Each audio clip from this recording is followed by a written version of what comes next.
Hej, her der kommer lige en snakkevideo om. Ja, I må selvfølgelig skrive, hvis I synes, der er noget, jeg skal lave. Og hvis I undrer jer over, at jeg kun laver shorts, så er det fordi, at det synes jeg er federe.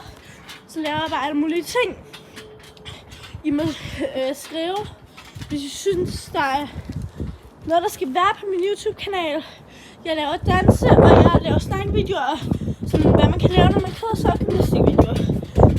Fordi jeg gør til gymnastik, og det synes jeg er meget fedt. Men I må altså lige skrive til mig, hvad I vil have, der skal laves. Husk at like og abonnere. Og så vil jeg også bare sige, at hold formen ved lige, virkelig. Der kommer lige en par, hvad er det nu, 5 tror jeg, om en shippesag. Og så kan jeg der med et par 6 om gymnastikserie. Hej!